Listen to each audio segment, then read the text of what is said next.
The signs are not looking good for the US stock. It might be as soon as next week or even late at the end of the month. It might even be dragged until June, but it now looks inevitable that we will soon officially be in a bear market. Anyone looking at their investment portfolio right now is surely going to suffer some form of heartbreak and perhaps consider putting more money to work. After all, periods of extreme Wall Street panic have historically resulted in favorable buying opportunities, a trend that has bred a generation of investors ready to buy the dip amid significant equity and credit market routes. In today's video, we're going to be looking at the stock market crash. Should you still buy stocks right now, or is this the end of the stock market? Stick around till the end of the video as we explore all of these and more. The S&P 500, the world's most popular stock index, has already lost 18.7% this year. It'll definitely fall into bear territory if we have one more bad day. Many other markets across the world, including the tech-heavy Nasdaq index, are already there. Bear markets often come and go, and there have been 17 since World War II ended, and each one lasts around a year,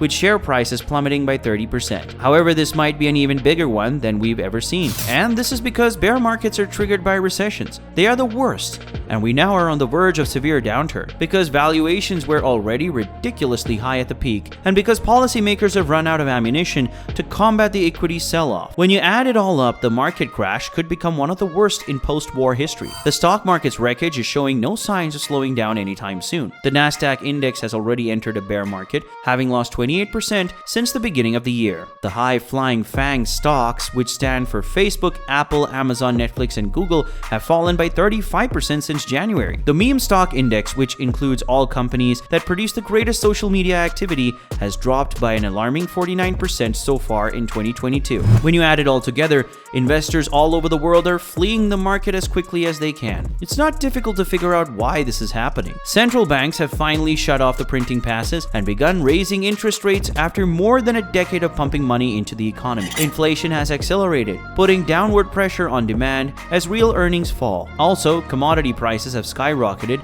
as a result of the Ukraine conflict, resulting in widespread shortages, while Chinese lockdowns will cut off the supply of manufactured goods and crucial components. The situation is as bad as it has ever been in the last 50 years, if not worse. Given this backdrop, it's no surprise that investors are fleeing the market. How terrible can things get? According to statistics, we've already suffered the worst of the blow. Since World War II, there have been 17 bear markets or near bears with losses of 19% or more, according to LPL Financial. They lasted an average of 11 months with a 29.4% drop in the index. If that is any indication, then another 10% drop is on the way, and it will all be done by December. Some bear markets are moderate, while others are far worse, and in reality, this one is probably towards the top of the list. This is why. First, history suggests that when a recession occurs, the sell-off is far more severe. 9 of the previous 17 bear markets have been accompanied by a recession, and those lasted on average 15 months and lead to a 34% increase. A recession now appears inevitable,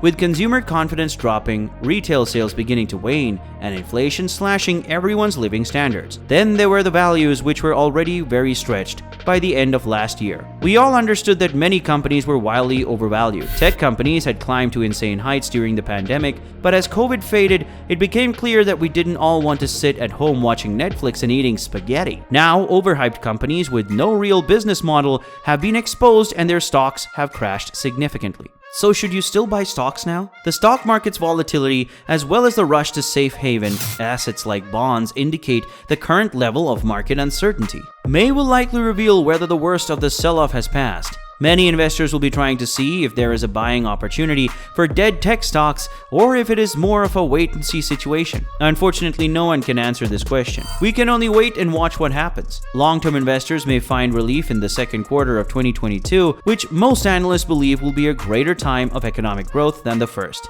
However, now is a good time to focus on diversifying your portfolio and buying shares of companies with strong balance sheets that can pass along price rises. Finally, even long-term investors can profit from short-term changes when markets are volatile. Just ensure you do a thorough research before you invest in any stocks right now. This bear market might not be as severe as those in 2001 and 2008, when the index fell by 49% and 56% respectively. And it will probably not match 1973's 48% drop. But it doesn't appear to be a minor correction before stocks resume their upward trend. There is still a lot of suffering to come, and this bear market will be particularly severe. Will you be investing in any stock right now? Let me know down in the comments section. Thank you for taking the time to watch, and I'll see you in the next video. I hope that you've learned a thing or two. Don't forget to subscribe to my channel and press the bell icon so you never miss an update. I really hope to see you again. Continue learning about crypto, NFT, and the stock market.